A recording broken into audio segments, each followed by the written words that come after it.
Hi friends, welcome to our channel. I am Shripad Naik and you are watching Electrical Academy. तो देखो, पिछले वाले episode में हमने फुल एडर डिस्कस किया था, उसका इम्प्लीमेंटेशन हमारा रह गया था। ठीक है, तो इम्प्लीमेंटेशन हम करने जा रहे हैं। तो देखो, फुल एडर में हमने क्या देखा था, हमारे पास 3 इनपुट्स है।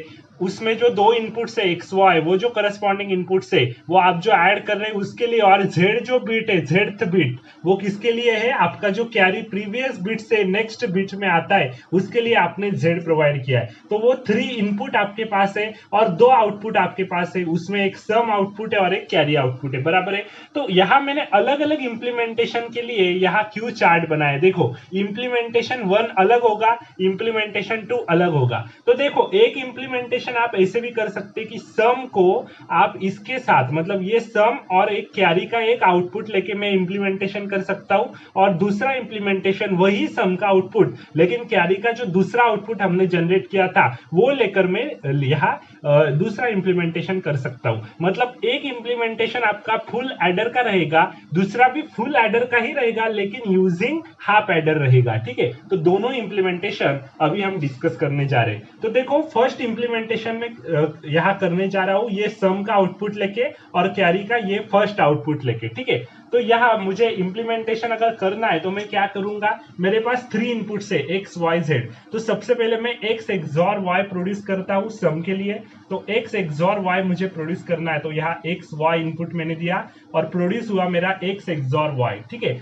और वही एक्स एक्सॉर वाई मैं अगले वाले एक एक्सॉर गेट को देता हूं और यहाँ जेड इनपुट अप्लाई करता हूं। जेड इनपुट आ ही रहा है, तो ये क्या करेगा, एक्स एक्सॉर वाई तो एक इनपुट में जा रहा है और उसके साथ जेड का वो एक्सॉर लेगा। तो एसोसिएटिव लॉ तो होल्ड करता है, हमने बेसिक में देखा है। तो अकॉर्डिंग टू एसोसिएटिव लॉ ये गेट क्या ऑपरेशन परफॉर्म करेगा, x XOR Y XOR Z, ये आउटपुट ये प्रोड्यूस करेगा। तो देखो, हमने सम का आउटपुट तो यहाँ प्रोड्यूस कर लिया। अभी कैरी का आउटपुट प्रोड्यूस करना है, X Y plus Y Z plus X Z, ये आउटपुट हमें प्रोड्यूस करना है। तो वो प्रोड्यूस करने के लिए देखो, ये एक्स वाई में एक एंड गेट से प्रोड्यूस कर सकता हूँ, वाई जेड के लिए मैं एक एंड गेट ले सकता हूँ और एक्स जेड के लिए एंड गेट ले सकता हूँ, और उनका तीनों का लॉजिकल और मुझे करना है तो एक और गेट 3 इनपुट का लेके मैं काम चला सकता हूं, बराबर है। तो मुझे वो इंप्लीमेंटेशन करना है, तो ये एसओपी इंप्लीमेंटेशन होगा, क्योंकि यहाँ सम ऑफ प्रोडक्ट टर्म्स है, सारे बहुत सारे प्रोडक्ट टर्म्स है जिनका हम समेशन यहाँ आपस में कर रहे हैं। ठीक है,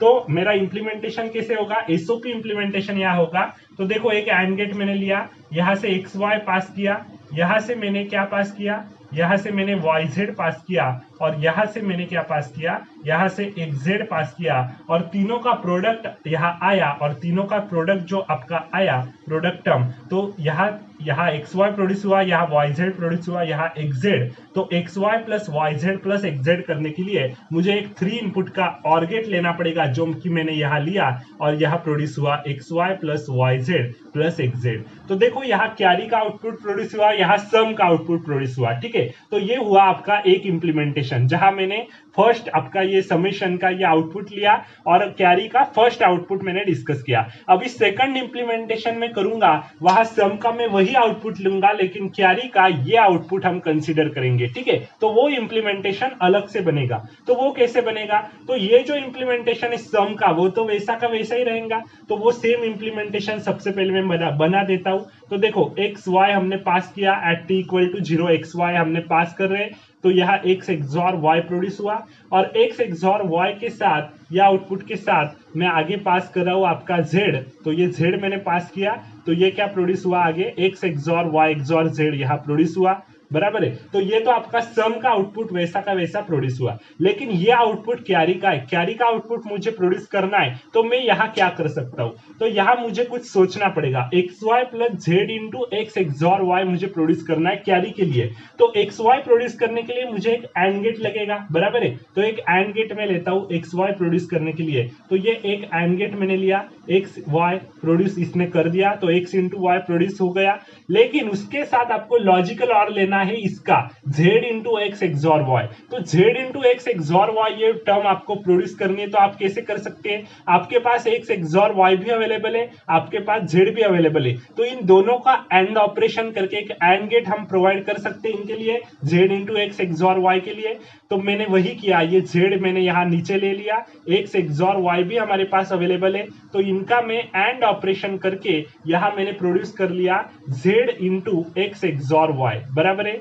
ये z इनपुट आपने लिया और एक x एक्सॉर y का इनपुट यहाँ से लिया, तो z into x XOR y यहाँ एक एंड गेट से पास कर दिया, तो z into x XOR y मेरा प्रोड्यूस हो गया। अभी मुझे करना क्या है, xy plus z into x XOR y करना है, मतलब यहाँ लॉजिकल और करना है। तो xy भी हमारे पास अवेलेबल है, z into x XOR y भी हमें अवेलेबल है, तो ये दोनों का लॉजिकल और मुझे करना है, ठीक है। तो दोनों का लॉजिकल और मुझे करना है, तो यहाँ एक मैं इस और गेट से इसे पास कर देता हूं, एक 2 इनपुट का और गेट मैंने प्रोवाइड किया और लॉजिकल और किया, तो मुझे ये मिल जाएगा, ये आउटपुट अभी हमें मिल गया xy plus z into x XOR y। तो देखो ये आउटपुट हमें मिल गया, तो ये हुआ आपका इंप्लीमेंटेशन 2।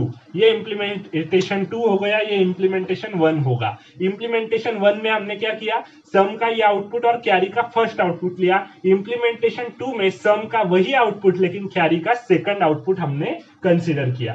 तो देखो यहाँ इंप्लीमेंटेशन 1 और इंप्लीमेंटेशन 2 अलग अलग से हमने अगर यहाँ अच्छे से यहाँ ड्रॉ किए हैं, तो इंप्लीमेंटेशन 1 के अपने कुछ एडवांटेज हो गए, अपने कुछ डिसएडवांटेज हो गए, वैसे इंप्लीमेंटेशन 2 के भी रहेगा, ठीक है। तो एडवांटेजेस क्या क्या हो सकते हैं ये हमें यहाँ सोचना है, ठीक है। तो सबसे पहले देखो गेट के बारे में सोचो। यहाँ देखो इंप्लीमेंटेशन 1 करने के लिए मुझे क्या लगा, सबसे पहले आप इनपुट के लिए सोचो। यहाँ 3 इनपुट आपको लगे, यहाँ देखो सारे आपके 2 इनपुट के गेट से, लेकिन एक 3 इनपुट का गेट आपको लेना पड़ा। यहाँ देखो सारे 2 इनपुट के गेट से, लेकिन देखो इनपुट से ज्यादा फर्क नहीं पड़ता, मतलब 2 इनपुट लो या 3 इनपुट लो, ज्यादा फर्क नहीं आएगा। फर्क कब आता है इनपुट लाइंस में, अगर एक यहाँ एक इंप्लीमेंटेशन आप कर रहे हो 2 इनपुट गेट से और एक इंप्लीमेंटेशन कर रहे हैं मानो 15-16 इनपुट गेट से कर रहे हैं अगला वाला इंप्लीमेंटेशन, तो एट दैट टाइम इनमें ह्यूज डिफरेंस रहता है, तो कॉम्प्लेक्सिटी बढ़ेगी, कॉस्ट बढ़ेगी। लेकिन 2 इनपुट गेट है सारे और एक इनपुट गेट आप 3 इनपुट का गेट लेते हो, तो यहाँ ज्यादा इसका असर नहीं पड़ेगा, ठीक है।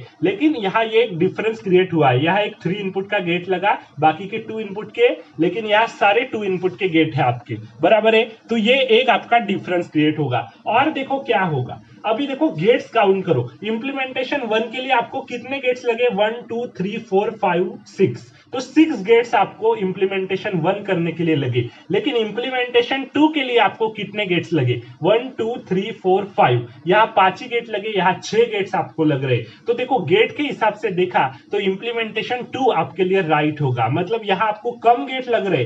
ये इंप्लीमेंटेशन मैंने कैसे किया है, हाफ एडर से मैंने फुल एडर बनाया है, full adder by using half adder. तो हाफ एडर का लॉजिक लगाकर हमने फुल एडर बनाया है, तो इस इंप्लीमेंटेशन में हमें कम गेट लग रहे हैं फुल एडर बनाने के लिए, एक गेट कम लग रहा है एज कंपेयर टू इंप्लीमेंटेशन 1।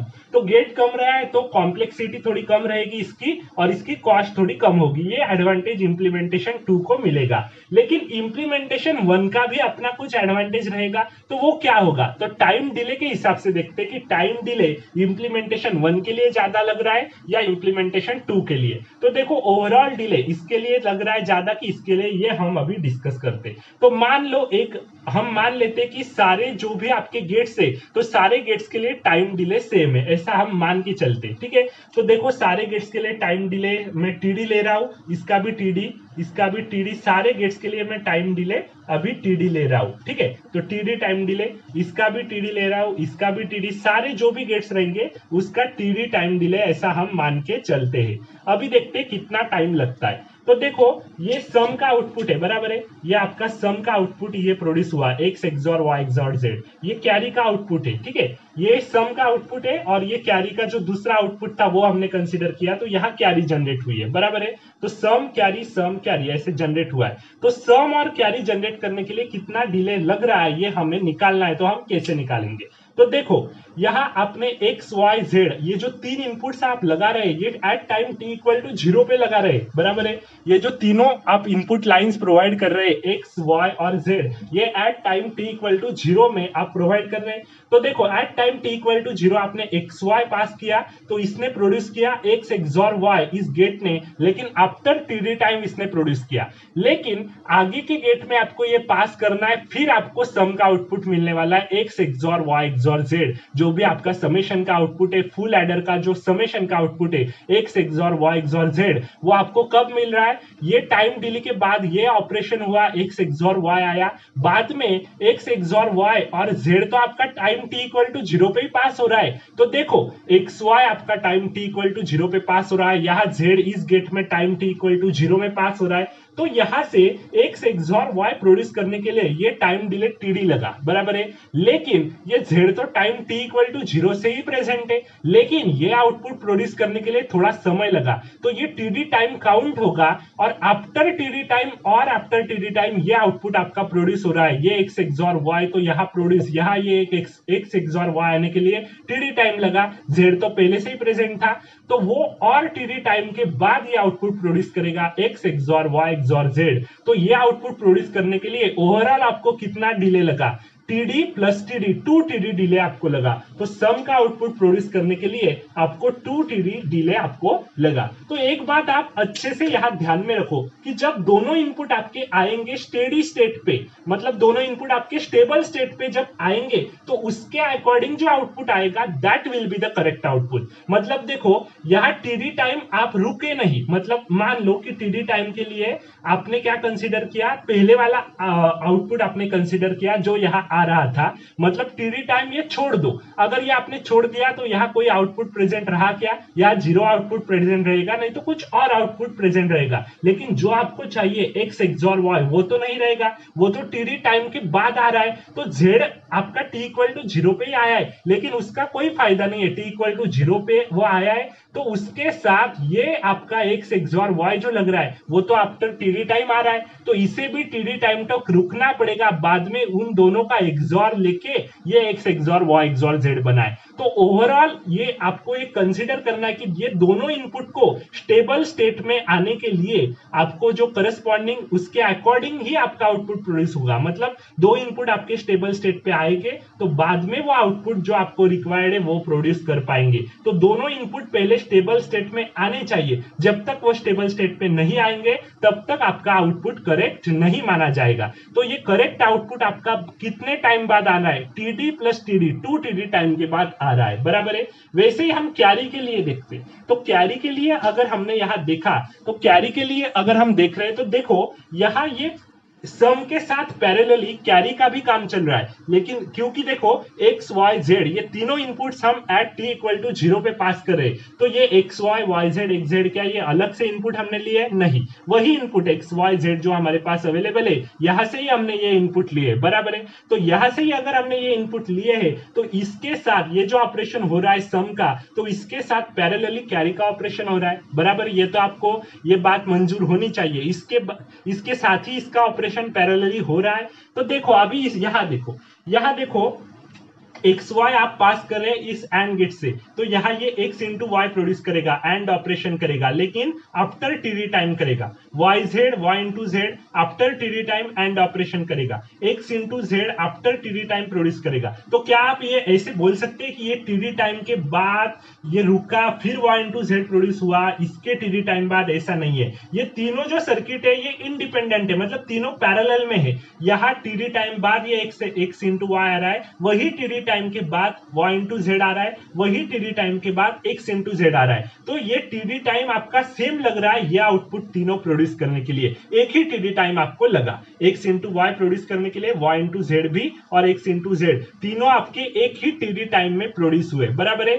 अभी तीनों इनपुट आपने एक और गेट से पास करे, 3 इनपुट का और गेट लिया और उससे आपने पास किए, तो यहां बाद में ये यहां टीडी टाइम आपको लगा, यहां 3 टीडी आप नहीं कह सकते, क्योंकि टीडी टाइम के बाद ही सारे इनपुट आपके यहाँ प्रेजेंट थे, तो टीडी टाइम ही रुकना पड़ा यहाँ इनपुट लाइंस को। टीडी टाइम के बाद वो उसने पास कर दी इस गेट से, और बाद में आफ्टर 1 टीडी टाइम बाद में फिर आपका आउटपुट प्रोड्यूस हुआ। तो यहाँ का आपका टाइम डिले टीडी काउंट माना जाएगा, और आगे और एक टीडी है, तो टीडी प्लस टीडी मतलब 2 टीडी टाइम के बाद इसने कैरी जनरेट कर दी। तो 2 टीडी टाइम के बाद कैरी इसने जनरेट कर दी, और सम भी उसने 2 टीडी टाइम के बाद जनरेट की थी। तो क्या आप ऐसा कह सकते हैं कि ओवरऑल सर्किट का ये डिले 4 टीडी हो गया? बिल्कुल नहीं कह सकते, क्योंकि ये ऐसा नहीं है कि कैरी क्या ऐसे कह रहा था सम को कि पहले तुम 2 टीडी टाइम के बाद आ जाओ और बाद में मैं अलग से 2 टीडी टाइम लूंगा और बाद में मैं आऊंगा, ऐसा तो नहीं था।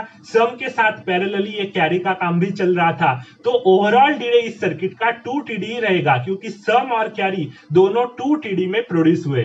अगर मान लो ऐसा होता कि सम आपका 2 टीडी में प्रोड्यूस होता लेकिन कैरी जनरेट करने के लिए 3 टीडी टाइम लगता, तो क्या ओवरऑल सर्किट का आपका जो डिले रहता वो 5 टीडी रहता? बिल्कुल नहीं। जो मैक्सिमम डिले रहता है, सम प्रोड्यूस करने के लिए 2 टीडी लगा, कैरी प्रोड्यूस करने के लिए अगर मान लो 3 टीडी लगा होता, तो ओवरऑल सर्किट का delay at that time 3 TD होता। बराबर है? मतलब एक एग्जांपल कंसीडर करो, अगर आपने 4 बच्चों को भागने के लिए बोल दिया, एक बच्चा जो सबसे लास्ट में पहुंचेगा तो वो सिस्टम का डायनामिक रिस्पांस रहेगा। बराबर है? वही तो सिस्टम का डायनामिक रिस्पांस रहेगा, मतलब तब तक तो आपका काउंट चलता ही रहेगा ना रेस का। मतलब डायनामिक रिस्पांस सिस्टम का कब डिसाइड होता है? जो सबसे स्लोएस्ट रहता है। तो 3 टीडी टाइम बाद अगर कैरी आती है और 2 टीडी टाइम बाद आपकी सम आती है, तो आपका 3 टीडी टाइम माना जाएगा ओवरऑल डिले टाइम सर्किट के लिए। तो यहाँ आपका ओवरऑल डिले कितना है? 2 टीडी है। बराबर है? एक एग्जांपल और देता हूं। कंट्रोल सिस्टम अगर आपने पढ़ा होगा तो जे ओमेगा एक्सिस के अकॉर्डिंग जो पोल आते, तो जो पोल्स जे ओमेगा एक्सिस के करीब होते हैं, तो वो पोल्स को आप सिस्टम को स्टेबल स्टेट में लाने के लिए ज्यादा टाइम लगता है एज कंपेयर टू जो पोल्स आपके होते हैं यहां से अगर बहुत ही ज्यादा डिस्टेंस पे होते जे ओमेगा एक्सिस से, और जो पोल्स जे ओमेगा एक्सिस के बहुत कम से कम डिस्टेंस में होते, तो उनको स्टेबल स्टेट में आने के लिए समय लगता है। तो ओवरऑल सिस्टम को स्टेबल स्टेट आने के लिए वो पोल्स का इंतजार करना पड़ेगा जो जे ओमेगा एक्सिस के सामने है। बराबर है? तो कंट्रोल सिस्टम अगर अच्छे से आपने पढ़ा है तो आपको समझ में आ गया होगा मेरा क्या कहना है। ठीक है? तो वैसा ही आपको यहाँ भी अप्लाई करना है, तो आपको अच्छे से समझ में आ गया होगा। तो ओवरऑल डिले इस इंप्लीमेंटेशन का 2 टीडी रहेगा। अभी इंप्लीमेंटेशन 2 के लिए हम देखने जा रहे हैं कि इसका ओवरऑल डिले क्या रहेगा। तो इंप्लीमेंटेशन 2 के लिए देखो, यहां आपने XY पास किया, यहां X XOR Y इसने प्रोड्यूस किया आफ्टर टीडी टाइम। अभी सम के लिए ही हम देख रहे हैं, कैरी के लिए बाद में देखेंगे। अभी X XOR Y यहां गया और Z तो T इक्वल टू 0 पहले से ही प्रेजेंट था, लेकिन X XOR Y प्रोड्यूस करने के लिए तो टीडी टाइम लगा।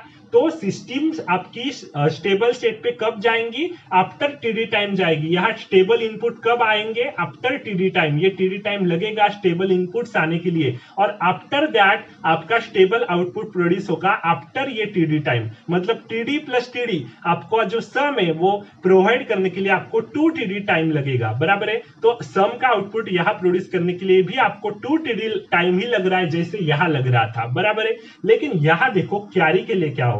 कैरी के लिए X इंटू Y, ये पैरेलली, इसके पैरेलली आपका कैरी का भी काम चल रहा है। बराबर है? तो X इंटू Y इसने प्रोड्यूस किया आफ्टर टीडी टाइम। बराबर है? और ये भी एक प्रोड्यूस करना पड़ता है Z into X XOR Y। तो Z तो T इक्वल टू 0 से प्रेजेंट था, लेकिन X XOR Y after TD time आया था, ये टीडी टाइम भी काउंट करना पड़ेगा।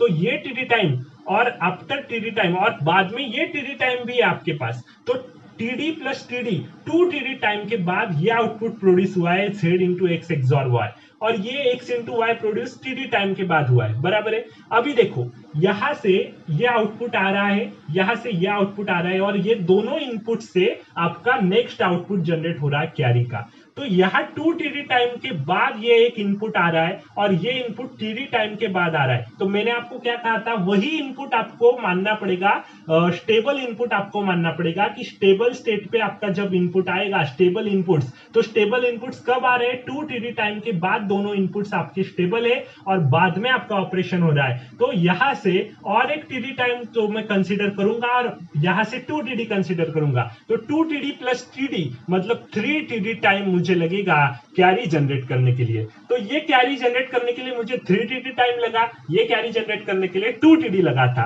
ये सम जनरेट करने के लिए 2 टीडी लगा, ये सम जनरेट करने के लिए 2 टीडी लगा। तो ओवरऑल इंप्लीमेंटेशन 1 का टाइम डिले तो 2 टीडी ही था, क्योंकि सम और कैरी दोनों के लिए 2 टीडी था। लेकिन इंप्लीमेंटेशन 2 में सम प्रोड्यूस करने के लिए 2 टीडी डिले लगा, लेकिन कैरी प्रोड्यूस करने के लिए तो 3 टीडी लगा। तो ओवरऑल आपका टाइम डिले इंप्लीमेंटेशन 2 का 3 टीडी रहेगा, बराबर है। तो यहाँ 2 टीडी टाइम डिले, यहाँ 3 टीडी टाइम डिले। तो जो टाइम डिले कम होता है वो हमारे लिए एडवांटेजियस होता है, क्योंकि जितना टाइम डिले कम उतनी ज्यादा सिस्टम आपकी स्टेबल स्टेट पे जल्दी पहुंचेंगी और आएगी। स्टेबल स्टेट मतलब स्टेबिलिटी उसकी बहुत ज्यादा रहेगी अगर आपका टाइम डिले कम रहेगा। तो 2 टीडी आपका यहाँ टाइम डिले ये कम है, तो टाइम डिले के हिसाब से अगर मैंने देखा तो यहाँ मुझे 2 टीडी टाइम डिले लग रहा है, कम टाइम डिले मुझे लग रहा है, तो मैं इंप्लीमेंटेशन 1 को मिनिमम टाइम डिले लग रहा है एज कंपेयर टू इंप्लीमेंटेशन 2। ये मेरा एडवांटेज है इंप्लीमेंटेशन 1 के हिसाब से हो गया। तो मैं कौन सा इंप्लीमेंटेशन प्रीफर करूंगा? तो फर्स्ट वाला जो इंप्लीमेंटेशन है यही मैं प्रीफर करूंगा, क्योंकि एक गेट तो इसे यहां ज्यादा लग ही रहा है, तो लगने दो, ज्यादा एक गेट लग रहा है लेकिन डिले तो कम लग रहा है, और delay is more critical in designing the system को डिजाइन करने के लिए डिले ज्यादा क्रिटिकल होता है, because stability is the big criteria for designing the system. इसीलिए टाइम डिले के कंसिडरेशन से आपको ज्यादा देखना चाहिए। मतलब मान लो अगर ऐसा होता कि आपका कंसिडरेशन होता कि आपको गेट के हिसाब से देखना है, कॉम्प्लेक्सिटी कॉस्ट के हिसाब से देखना है, स्टेबिलिटी थोड़ी इधर उधर हो गई तो चलता है, अगर ऐसा आपके दिमाग में आता तो फिर आप इंप्लीमेंटेशन 2 प्रीफर करते। मतलब आपके अकॉर्डिंग, आपको जो सुटेबल है उसके अकॉर्डिंग आप इंप्लीमेंटेशन प्रीफर कर सकते हैं, ठीक है। लेकिन स्टेबिलिटी अगर ज्यादा अच्छी चाहिए तो इंप्लीमेंटेशन 1 आपको प्रीफर करना पड़ेगा। तो ये था इंप्लीमेंटेशन 1 और इंप्लीमेंटेशन 2 में बेसिक डिफरेंस, ये आपको अच्छे से पता चल गया होगा, बराबर है। एडवांटेजेस डिसएडवांटेजेस इसके हैं, तो ये आप लिख सकते हैं। 2 पॉइंट्स आप करो नोटबुक में और मैं जो बताता हूं वो लिखो। फर्स्ट पॉइंट लिखो, implementation 2 requires lesser number of gate compare to implementation 1। Implementation 2 require lesser number of gates as compared to implementation 1 and hence costing and complexity reduce. And hence costing and complexity is reduced. ये आपका पहला point हो गया। और दूसरा point आप लिख सकते हैं, implementation 1 has lesser time delay compared to implementation 2। ठीक है, इंप्लीमेंटेशन 1 को लेसर टाइम डिले रहेगा कंपेयर टू इंप्लीमेंटेशन 2। ये आपका सेकंड पॉइंट रहेगा, आपके नोटबुक में इंपॉर्टेंट पॉइंट है, ठीक है, अच्छे से आपको ये पता होना चाहिए। तो देखो यहाँ कैस्केडिंग आपने ज्यादा की थी, बराबर है। तो जितनी ज्यादा, याद देखो 1 फिर ये 2 ये 3, तो 3 स्टेप्स आपकी हो गई। तो कैस्केडिंग जितनी ज्यादा उतना टाइम डिले ज्यादा रहता है। यहाँ कैस्केडिंग आपकी कम थी, पैरेलल में ऑपरेशन चल रहा था, तो कैस्केडिंग जितनी कम उतना टाइम डिले कम रहता है। तो आप ये भी लिख सकते हैं कि कैस्केडिंग जहां ज्यादा रहती है वहां टाइम डिले ज्यादा रहता है, और अगर कम से कम कैस्केडिंग हो तो टाइम डिले आपको कम लगता है। ये भी एक एनालिसिस यहां से निकल कर आ रहा है, बराबर है। तो ये भी अच्छे से आपको समझ में आ गया होगा। अभी हम क्या करते हैं, आपको अच्छे से मैं एक बात बता देता हूं। फुल एडर अगर आप हाफ एडर से बनाना चाहते हो तो ये तो आपने ऐसा इंप्लीमेंटेशन कर दिया। अगर बॉक्स रिप्रेजेंटेशन करे, हमने देखो हाफ एडर और हाफ सबट्रैक्टर में कुछ बॉक्स रिप्रेजेंटेशन किया था, वैसे ही मैं यहाँ फुल एडर का using half adder box implementation करता हूं, और वहां से आपको पता चल जाएगा कि फुल एडर डिजाइन करने के लिए कितने आपको हाफ एडर लगते हैं, बराबर है। तो वहां से आपको पता चल जाएगा, ठीक है। तो मैं बॉक्स इंप्लीमेंटेशन आपको दिखा रहा हूं कि बॉक्स में आप कैसे ये रिप्रेजेंटेशन कर सकते हैं, बराबर है। तो देखो,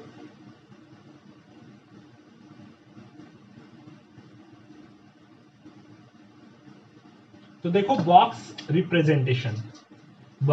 रिप्रेजेंटेशन में करने जा रहा हूं फुल एडर के लिए। तो देखो, सबसे पहले कंसीडर करो कि हमारे पास एक हाफ एडर है। हाफ एडर से मुझे इंप्लीमेंटेशन करना है, रिप्रेजेंटेशन। तो देखो, हाफ एडर मेरे पास एक है। तो हाफ एडर के लिए आपको पता है 2 ही इनपुट रहती है और 2 ही आउटपुट लाइंस रहती है। तो 2 इनपुट लाइंस में लेता हूं यहां से, एक्स और एक लेता हूं वाई, बराबर है। और इसने क्या प्रोड्यूस किया, ये क्या प्रोड्यूस करता है, सम प्रोड्यूस करता है और एक कैरी प्रोड्यूस करता है। तो ये हाफ एडर है, तो सम क्या प्रोड्यूस करेगा, एक्स एक्सॉर वाई प्रोड्यूस करेगा, बराबर है। तो एक्स एक्सॉर वाई इसने प्रोड्यूस कर लिया सम के लाइन में। और कैरी इसकी क्या रहती है, कैरी पता है आपको क्या रहती है इसकी, एक्स इंटू वाई रहती है हाफ एडर के लिए, हमने देखा है हाफ एडर डिटेल में। तो वहां कैरी के आउटपुट लाइन में एक्स इंटू वाई जनरेट हुआ, बराबर है। अगर आपने अलग और एक हाफ एडर लिया और उस हाफ एडर, ये भी 2 इनपुट का और 2 आउटपुट का रहेगा, तो ये दोनों इनपुट्स, दोनों नहीं, ये इनपुट एक मैंने अप्लाई कर दिया एक्स एक्सॉर वाई का, और एक इनपुट मान लो मैंने जेड अप्लाई कर दिया इस हाफ एडर को। तो हाफ एडर का जो सम प्रोड्यूस होता है वो दोनों इनपुट का एक्सॉर होता है। तो एक इनपुट तो आपका एक्स एक्सॉर वाई, दूसरा इनपुट आपका जेड है, तो इन दोनों का एक्सॉर करके ही तो आपका सम आएगा। तो सम क्या आया, x XOR Y XOR z. तो आपका जो सम है वो फुल एडर का जो आउटपुट है x XOR Y XOR z, sum का आउटपुट, वही तो आपने प्रोड्यूस कर लिया। अभी कैरी भी हम प्रोड्यूस कर सकते हैं वैसे, तो कैसे करेंगे, देखो कैरी आपका ये आउटपुट से आएगी, क्योंकि हाफ एडर से फुल एडर डिजाइन करना हो तो कैरी का आउटपुट ये रहेगा, मैंने आपको बताया था। तो एक्स वाई जनरेट करने के लिए आपको कोई जरूरत नहीं, पहले हाफ एडर ने उसका carry x into y generate कर लिया है, तो एक्स इंटू वाई आपके पास प्रेजेंट है। अभी z into x XOR y मुझे प्रोड्यूस करना है, तो मैं क्या करूंगा, जेड और एक्स एक्सॉर वाई इन दोनों का एंडिंग आपको करनी पड़ेगी। लेकिन अब ये दूसरा हाफ एडर उसका कुछ ना कुछ कैरी प्रोड्यूस करेगा, और वो कैरी क्या रहेगा, 2 इनपुट का एंड ही रहेगा। देखो पहले हाफ एडर 2 इनपुट का एंड ही कैरी में आपको प्रोवाइड करके दे रहा था, तो इसकी कैरी भी 2 इनपुट का एंड ही रहेगी, बराबर है। तो ये एक इनपुट तो एक्स एक्सॉर वाई और दूसरा इनपुट जेड है, तो z into x XOR y, ये दोनों एंड करके इसने दे दिया कैरी। तो ये कैरी इसका ये जनरेट हुआ, इसका क्या जनरेट हुआ, एक्स इंटू वाई जनरेट हुआ।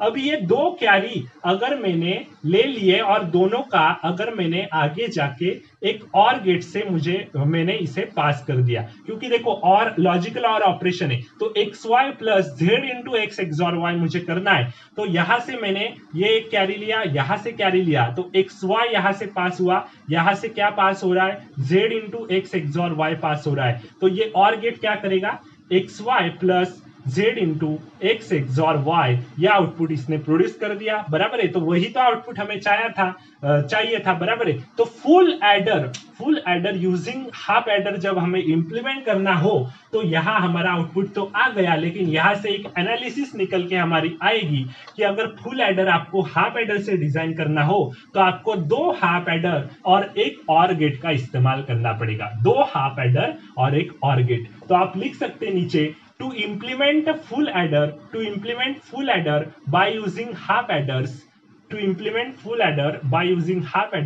we require 2 half adder plus 1 OR gate, मतलब एक फुल एडर बनाने के लिए आपको क्या करना पड़ेगा, 2 हाफ एडर प्लस एक और गेट का इस्तेमाल करना पड़ेगा। 2 हाफ एडर प्लस एक और गेट से आपका फुल एडर बनता है। ये बहुत ही इंपॉर्टेंट पॉइंट है, ये आपके नोटबुक में होना चाहिए, इसके लिए मैंने ये बॉक्स रिप्रेजेंटेशन आपको यहाँ पढ़ा दिया। तो बहुत अच्छे से आपको अभी फुल एडर बहुत ही डिटेल में अच्छे से आपको समझ में आ गया होगा। अभी मिलते हैं अगले वाले एपिसोड में, वहां हम आगे का सिलेबस हमारा डिस्कस करेंगे। फुल एडर हमारा खत्म नहीं हुआ है, बाकी सारा भी हमें देखना है। पैरेलल एडर रहता है इसमें, वो देखना है, वो ज्यादा इंपॉर्टेंट है गेट के लिए, तो वो भी देखेंगे हम अगले वाले एपिसोड्स में, ठीक है। और मिनिमम कितने 9 गेट्स लगते हैं फुल एडर बनाने के लिए, 9 लगते, मैंने बताया था कैसे, वो भी देखेंगे, ठीक है। तो सारा हम अगले वाले एपिसोड्स में डिस्कस करेंगे, ठीक है। तो मिलते हैं अगले वाले एपिसोड में। हम जो डिजिटल इलेक्ट्रॉनिक्स के वीडियोस आपके लिए प्रोवाइड कर रहे हैं गेट के हिसाब से, वो आपको कैसे लग रहे हैं आप जरूर बता सकते हैं हमें, ठीक है। कमेंट कर आप बता सकते हैं, पूरे अच्छे से एनालिसिस करके हम ये वीडियो बना रहे हैं, ठीक है। तो अच्छे से आपको ये पता चल ही गया होगा, तो आप कमेंट करके हमारा यहाँ एक्साइटेशन बढ़ा सकते हैं टीचिंग का, ठीक है। अगर कमेंट करनी तो आप कमेंट कर सकते हैं, और आपने अगर हमारा चैनल सब्सक्राइब नहीं किया है तो कृपया आप इसे सब्सक्राइब कर सकते हैं, ताकि आपके पास न्यू वीडियोस प्रोवाइड हो सके, ठीक है। तो थैंक यू वेरी मच, मिलते हैं अगले वाले एपिसोड में, तब तक के लिए good bye and thank you very much.